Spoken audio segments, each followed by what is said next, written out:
പല സ്ഥലങ്ങളിലും വ്യാപകമായ രീതിയിലാണ് CPIയിൽ നിന്ന് മറ്റ് പാർട്ടികളിലേക്ക് പോവുകയോ അല്ലെങ്കിൽ സ്വതന്ത്രമായി നിൽക്കുക. ഇപ്പോൾ കടയ്ക്കൽ പോയവരൊന്നും എങ്ങോട്ട് പോകണമെന്ന് പറഞ്ഞിട്ടില്ല, അവർ സ്വതന്ത്രമായി നിൽക്കുകയാണ്. അപ്പോൾ അങ്ങനെ സ്വതന്ത്രമായി നിന്നുകൊണ്ട് പുതിയ പാർട്ടി ഉണ്ടാക്കുമോ, അതിപ്പോൾ നേരത്തെ RMP ഒക്കെ ഉണ്ടായതുപോലെ പുതിയ പാർട്ടി ഉണ്ടാക്കുമോ, അതോ ഏതെങ്കിലും പാർട്ടിയിൽ ചേരുമോ, BJP ചേരുമോ, കോൺഗ്രസ് ചേരുമോ, അതോ CPMൽ ചേരുമോ, ഇങ്ങനെയുള്ള വളരെ വലിയ തോതിലാണ് CPIക്കകത്ത് ആഭ്യന്തര കലാപം നടക്കുന്നത്.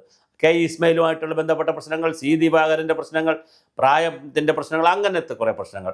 CPM എടുത്തു കഴിഞ്ഞാൽ G. സുധാകരനുമായി ബന്ധപ്പെടുത്തി അദ്ദേഹം ഉയർത്തിവിടുന്ന ഒരു രാഷ്ട്രീയം ഉണ്ടല്ലോ, അതുമായി ബന്ധപ്പെട്ട പ്രശ്നങ്ങൾ. അങ്ങനെ വളരെ സംഘർഷാത്മകമായ കലുഷിതമായ ഒരു രാഷ്ട്രീയ അന്തരീക്ഷമാണ് കേരളത്തിൽ സംഭവിച്ചുകൊണ്ടിരിക്കുന്നത്. ഇതിനു മുമ്പ് ഒന്നുമില്ലാത്ത രീതിയിലുള്ള രാഷ്ട്രീയമായ കലുഷിതമായ രാഷ്ട്രീയ രംഗമാണ്. ഓരോ പാർട്ടി എടുത്താലും, ഓരോ പ്രദേശമെടുത്താലും, ഓരോ ഗ്രൂപ്പ് എടുത്താലും, ഓരോ മുന്നണി എടുത്താലും, ഏതെടുത്താലും വലിയ സംഘർഷമാണ്. ആത്മസംഘർഷം നടക്കുന്നു, പാർട്ടിക്കകത്ത് സംഘർഷം നടക്കുന്നു, നേതാക്കൾക്കിടയിൽ സംഘർഷം നടക്കുന്നു, പാർട്ടികൾ തമ്മിൽ സംഘർഷം നടക്കുന്നു, അതുപോലെ മുന്നണി ബന്ധങ്ങളിൽ വലിയ ഉലച്ചിലുണ്ടാകാനുള്ള സാധ്യത കാണുന്നു.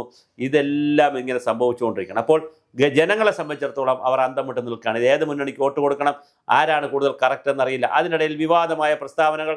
കേരളത്തിൽ തന്നെ കൂടുതൽ കള്ളും ബ്രാൻഡിയും ചാരായം എല്ലാം ഉൽപ്പാദിപ്പിക്കണം, എല്ലാ ഐറ്റവും കേരളത്തിൽ കൂടുതൽ ഉൽപ്പാദിപ്പിക്കണം, സ്പിരിറ്റ് എന്നൊക്കെ ഉള്ള നിലയിൽ MP രാജേഷ് വന്നിട്ടുണ്ട്.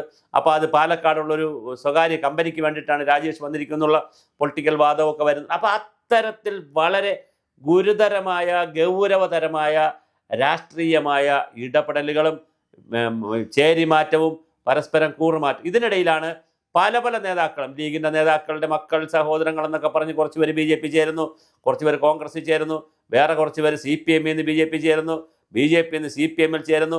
അങ്ങനെ ഏത് പാർട്ടിയിൽ നിന്ന് എവിടത്തേക്കും ആൾ പോകുന്നതിനും ഒരു നിയന്ത്രണമില്ല. രാവിലെ ഒരു പാർട്ടി, ഉച്ചയ്ക്ക് ഒരു പാർട്ടി, വൈകുന്നേരം ഒരു പാർട്ടി, കിടന്നുറങ്ങുമ്പോൾ ഒരു പാർട്ടി, രാവിലെ വേറൊരു പാർട്ടി.